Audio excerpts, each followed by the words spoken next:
हाय दोस्तों, good evening. कैसे हैं आप सब लोग? उम्मीद करते हैं कि अच्छे होंगे, स्वस्थ होंगे और मस्त होंगे। तो चलिए बिना देर किए हुए कहानी को स्टार्ट करते हैं। तो दोस्तों, एक रिया नाम की लड़की होती है जिसकी उम्र लगभग 19 साल होती है और जिसके माता पिता बचपन में ही एक कार एक्सीडेंट में गुजर गए थे और उसका लालन पालन उसके अंकल आंटी ने किया था और जिसकी स्कूली शिक्षा उसके गाँव में ही हुई थी। वो पढ़ने लिखने में काफ़ी अच्छी थी। स्कूली शिक्षा उसकी पूरी होने के बाद वो और पढ़ाई करना चाहती थी, जिसकी वजह से उसके अंकल आंटी उसको मना नहीं कर सके, क्योंकि उसके मम्मी पापा की मृत्यु बचपन में ही हो गई थी जब वो रिया बहुत छोटी थी तभी। तो वो लोग नहीं चाहते थे कि रिया को दुख हो या तकलीफ़ हो कि मेरे माता पिता नहीं है तो मैं पढ़ लिख नहीं पाई। इसलिए उसके अंकल आंटी उसको अपने सगी बेटी जैसा मानते थे और उसको पढ़ाने के लिए उसका एडमिशन उससे पूछ के कि बेटी तुम जहाँ पढ़ना चाहती हो बताओ, जो भी कोई आसपास का कॉलेज हो बताओ, वहाँ पर तुम्हारा एडमिशन करा देते हैं और तुम अच्छे से पढ़ लिख के अपनी ज़िंदगी में तरक्की करो और आगे बढ़ो, एक कामयाब इंसान बनो। तो रिया जो होती है वो भी बहुत खुश हो जाती है और वो भी अपने अंकल आंटी को अपने माता पिता जैसा मानती है, क्योंकि उसके माता पिता बचपन में ही गुजर गए थे। क्योंकि जब से वो जानने लायक हुई तब से वो अपने अंकल आंटी को ही अपना सब कुछ मानती थी और उसके अंकल आंटी रिया को ही अपनी बेटी मानते थे। तो इस तरह इन तीनों का रिश्ता प्रेम पूर्वक चल रहा था। तो जो रिया की स्कूली शिक्षा गांव में पूरी हो गई थी, उसके बाद उसकी कॉलेज की एडमिशन की पारी आई तो उसके अंकल आंटी, जो कि गांव से काफ़ी दूर, बोले तो 70-80 किलोमीटर लगभग दूर एक अच्छा कॉलेज था जहां पर उसके अंकल आंटी रिया के एडमिशन करा देते हैं। और रिया भी जाने के लिए तैयार तो नहीं होती, लेकिन क्या करती, कोई कॉलेज नहीं था आसपास, जिसकी वजह से मजबूरी में रिया को वहां पर पढ़ाई करने के लिए जाना था। जो कि पढ़ाई करने के लिए वहाँ पर रिया को डेली आना जाना बहुत मुश्किल था, क्योंकि वहाँ से आने जाने के लिए साधन नहीं था, न तो आने जाने की कोई सुविधा थी, जिसकी वजह से उसको वहाँ से आना जाना बोले तो बहुत मुश्किल होता। इसलिए वो जाने के लिए तैयार नहीं हो रही थी, क्योंकि उसके अंकल आंटी बोल रहे थे कि तुम्हें अपनी पढ़ाई करने के लिए वहाँ पर जाके रूम लेके वहीं पर रह के पढ़ाई करनी पड़ेगी, क्योंकि कॉलेज जो है गांव से बहुत दूर है और डेली डेली का आना जाना नहीं हो पाएगा। इसलिए रिया बेटे तुम जाओ वहीं पर अपनी पढ़ाई लिखाई करो, जब भी छुट्टी मिले बीच में 2 दिन 4 दिन के लिए तो घूमने के लिए, हमसे मिलने के लिए तुम गांव आराम से आ जाना और फिर घूम फिर के चली जाना। तो बहुत कहने सुनने के बाद रिया तैयार होती है और मान जाती है, बोलती है ठीक है मैं जाऊंगी पढ़ने के लिए। तो उसका एडमिशन वहाँ पर एक अच्छा कॉलेज था जिसमें करा दिए होते हैं। तो रिया वहाँ पर जाकर उसके अंकल आंटी उसके लिए एक रूम देखते हैं और रूम के मालिक से बात करके उसको रूम वहाँ पर दिला देते हैं और वहीं पर वो रहकर अपना खाना पीना बनाती है और पढ़ने के लिए आराम से जाकर अपना क्लास अटेंड करती थी।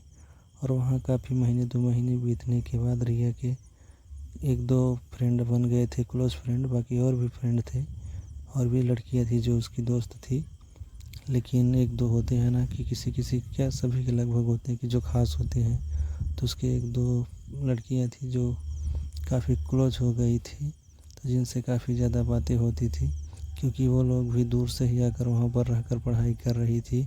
तो 2-4 महीने बीतने के बाद फिर रिया घूमने के लिए छुट्टी मिली तो गांव घूमने के लिए अपने अंकल आंटी के पास आती है और एक हफ्ते रुक कर उनसे घुल मिल कर अपना अच्छे से रहकर अपनी छुट्टियां बिताकर फिर वापस चली जाती है। और जो उसकी फ्रेंड थी वहाँ पर दिया और दिव्या, जो थी दिया और दिव्या फ्रेंड थी, क्लोज फ्रेंड थी, उनसे हर एक बात शेयर करती थी।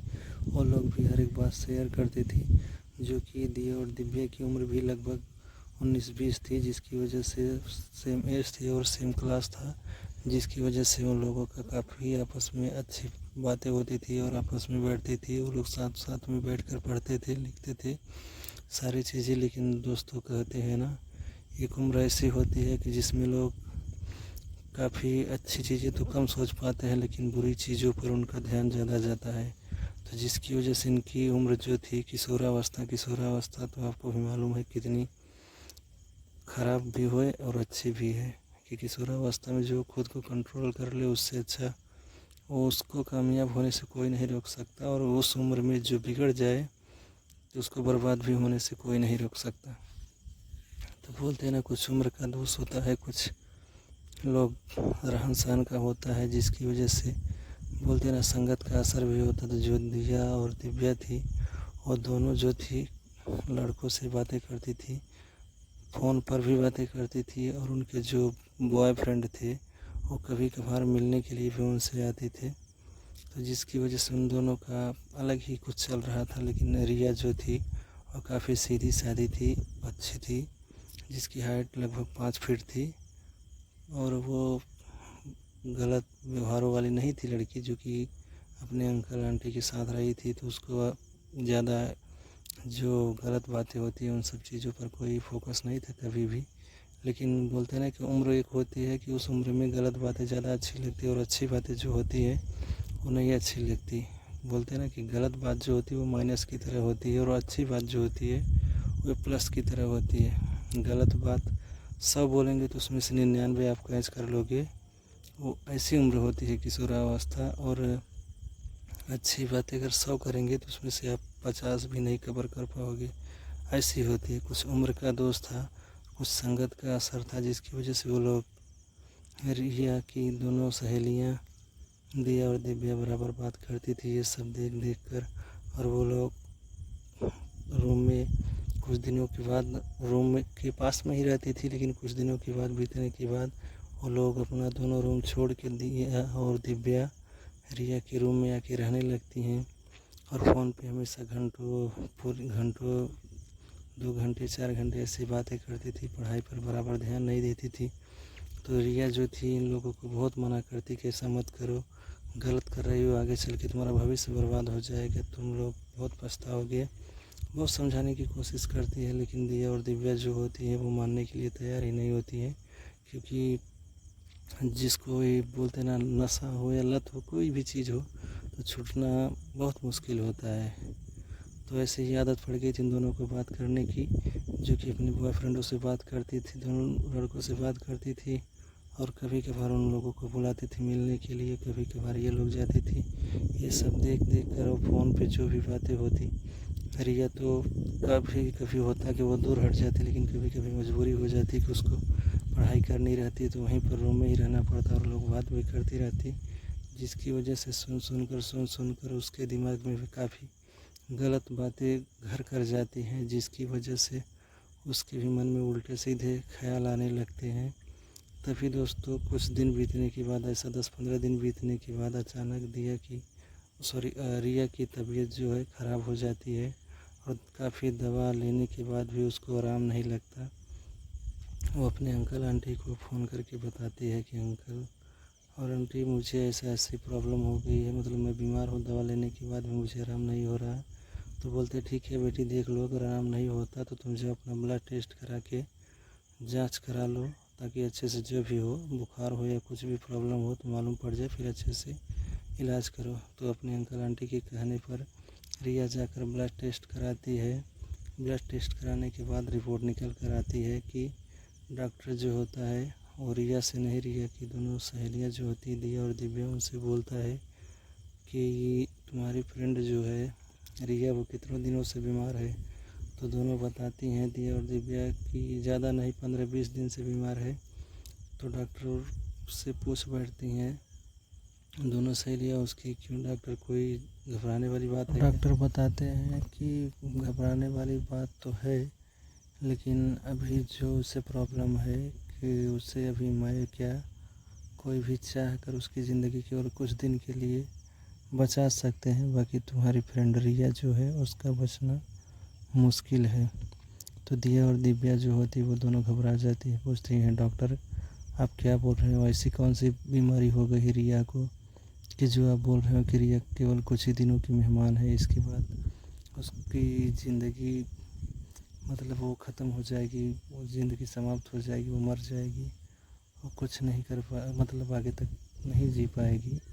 ये दोनों सोचने के बाद वो दोनों घबरा जाती हैं और फिर पूछती हैं डॉक्टर से कि आखिर ऐसी क्या बात है जिसकी वजह से आप ऐसी बातें कर रहे हो।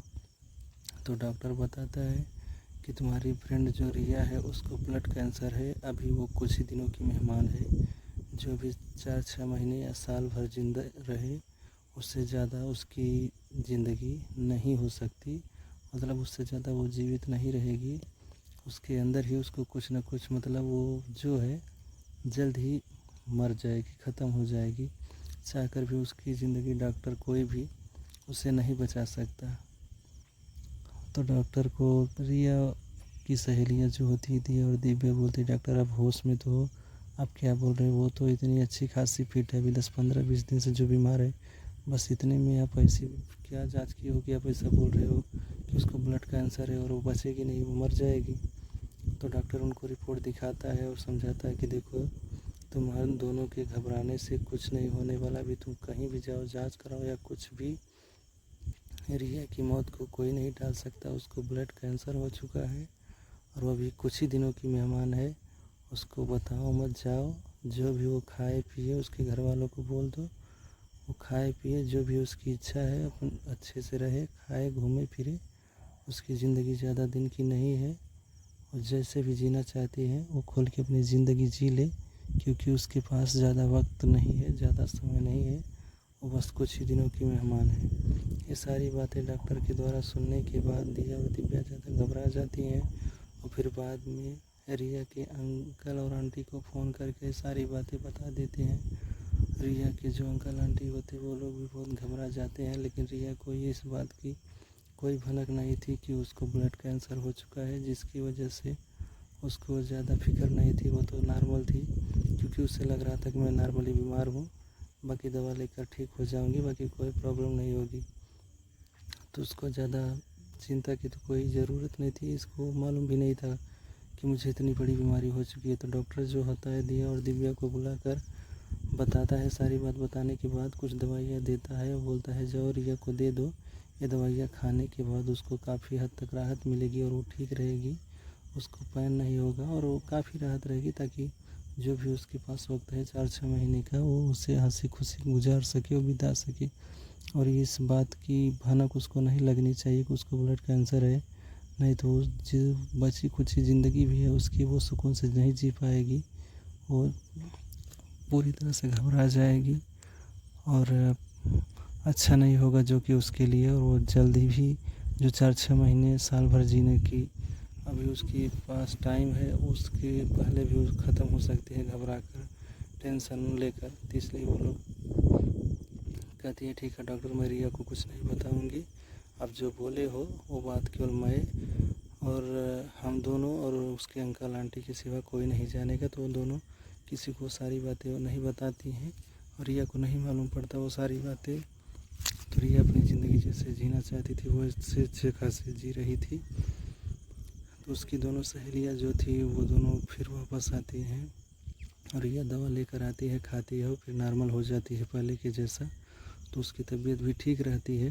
तो उन दोनों की बातें देख कर रिया भी अच्छा खासा सोचने लगती है मन में। उम्र का जो होता है ना किशोरावस्था, वो सारी चीज़ें गलत चीज़ें जो होती है उन दोनों की फ़ोन में देख कर बात करके सुन करके उसके मन में गलत इच्छाएं जागृत होने लगती है। इसके बाद वो भी सोचने लगती है कि काश मैं भी दिव्या और दिव्या जैसा करूँ तो मैं भी काफ़ी ज़्यादा एंजॉय कर सकती हूँ, मज़ा ले सकती हूँ, कौन सा मेरे अंकल आंटी को मालूम होने वाला। तो दिया और दिव्या जो होती है वो तो सच्चाई जानती रहती हैं। तो वो रिया जो होती है एक दिन यही जो दिया और दिव्या जो गलत काम कर रही थी उन सारी बातों को सुनती है और इसके बाद वो भी धीरे धीरे उन दोनों की बातों को सुनने लगती है, क्योंकि उसको भी गलत बातें अच्छी लगने लगती है। और इसके बाद वो भी बोलती है कि तुम लोग बात करते हो क्या, मेरी भी कभी मतलब कहीं किसी से सेटिंग करा सकते हो, मेरी भी बहुत बात करने की इच्छा हो रही है, मेरा भी बहुत बात करने का मन हो रहा है, बहुत जो भी होता है वो तो खुल के अपनी सारी बातें मन की उन दोनों से, दिया और दिव्या से कहने लगती है। क्योंकि वो लोग काफ़ी उसकी क्लोज़ फ्रेंड थी। वो कब शुरुआती में तो नहीं बोलती थी, लेकिन धीरे-धीरे बोलते हैं ना कि आदत पड़ जाती है और साथ में रहते-रहते संगत का असर हो जाता है, तो इसलिए वो भी बोलने लगती है। तो वो दोनों भी बात कर रही थी, दोनों उसकी भी सेटिंग करा देते हैं एक लड़के से, जिससे वो भी बातचीत करने लगती है और काफ़ी हद तक उसके साथ बोलती बात करती रात दिन, और उससे मिलती और उसके साथ कभी-कभी पार्टी भी करती है और वो भी उसके साथ एंजॉय करती। वो सारी चीज़ें करती है जो भी वो ज़िंदगी में करना चाहती थी।